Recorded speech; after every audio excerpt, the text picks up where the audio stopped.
A blanket of pure white snow stretches as far as the eye can see. This was the scene that greeted a small, terrified cat, the sole survivor of a tragic plane crash in the desolate, frozen peaks of a remote mountain range. Her name is Whiskers, though she didn't know it yet. All she knew was the biting cold, the gnawing hunger, and the overwhelming feeling of being utterly alone.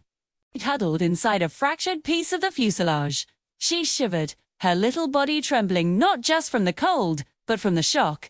The world she knew, the warm laps and gentle hands, had vanished in an instant. Now, her world was reduced to this harsh, unforgiving landscape. Her first priority was water. Sheet. Cautiously lapped at the melting snow, the icy liquid a shock to her system but essential for life. Food was a far greater challenge. The mountains were barren, seemingly lifeless. Her days became a desperate cycle of searching. She'd sniff around the crash site, her nose twitching, hoping to find any discarded scraps. She learnt to listen for the faintest rustle under the snow, a sign of a mouse or a vole, a potential meal. The hunger was a constant, gnawing ache in her belly. She grew thinner, her fur matted and dull. The nights were the worst. The temperature would plummet, and the wind would howl like a mournful beast.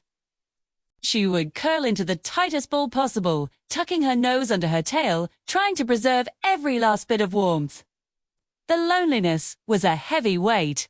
She would sometimes meow, a small, pathetic sound that was swallowed by the vastness of the mountains, hoping for an answer that never came. Whiskers became a ghost of the cat she once was, a small, resilient shadow moving against the stark white canvas of the snow. She learned the rhythms of the mountain. She knew which rocky outcrops offered the best protection from the wind and where the snow was shallowest to dig for any sign of life. She dodged predators, her keen senses alerting her to the shadow of a hawk overhead or the distant scent of a fox. She was a survivor, forged in the crucible of ice and solitude. It was a rhythmic thumping, growing louder and louder. Fear gripped her. She flattened herself against the snow, her body a taut spring, ready to bolt. A strange, giant bird appeared in the sky, hovering above the wreckage. This was a rescue helicopter, a beacon of hope for the human victims. But to Whiskers, it was a terrifying monster. Their voices echoed across the valley, sharp and strange. Whiskers remained hidden, her heart pounding against her ribs. She watched as they moved through the wreckage, their faces grim. They were looking for survivors, but they weren't looking for a cat. Was taking a final sweep of the area when he saw it, a tiny set of paw prints in the snow, leading away from the crash site. Tease! Curiosity piqued. He followed the tracks, his boots crunching softly. They led him to a small crevice between two large rocks. He peered inside, and his breath caught in his throat. A small, emaciated cat was huddled in the back, trembling but defiant. Alex's heart went out to this tiny creature. He spoke in a low, soothing voice. "Hey there, little one.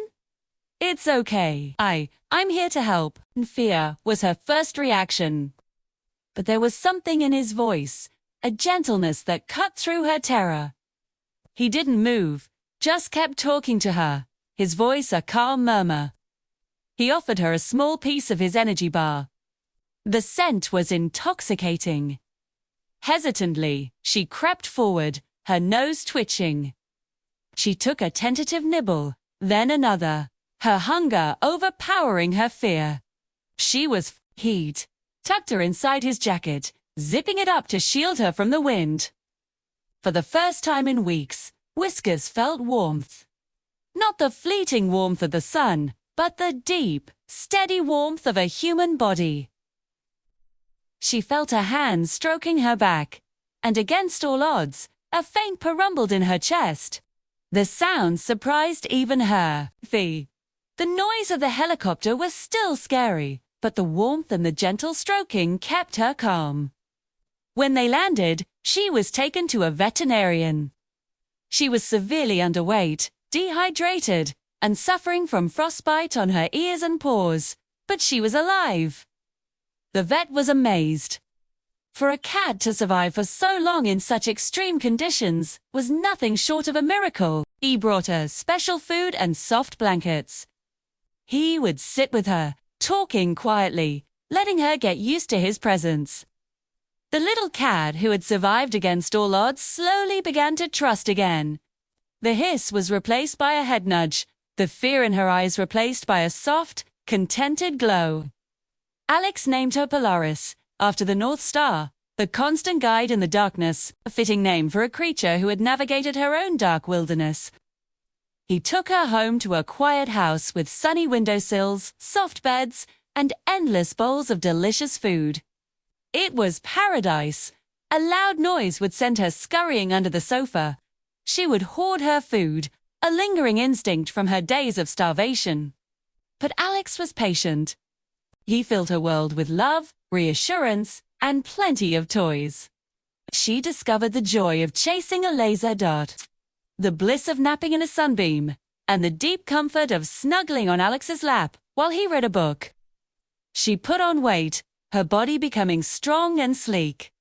The tips of her ears were a permanent reminder of her ordeal, but they were like battle scars, a testament to her incredible resilience. She was no longer just a survivor. She was a beloved pet, a cherished member of a family, a flicker of a memory, perhaps, of a different time, a different life. But then she would feel Alex's gentle hand on her back, hear his soothing voice, and she would press against him. Her purr a loud, rumbling engine of pure contentment. She had been to the edge of existence and back, but now she was finally home. Her incredible journey, from the icy peaks of despair to the warm embrace of a loving home, was complete. And she knew, with the certainty only a truly happy cat can possess, that she would never be cold or alone again. If you were touched by Polaris's journey, don't forget to like this video and subscribe to our channel for more incredible stories of survival and hope. See you next time.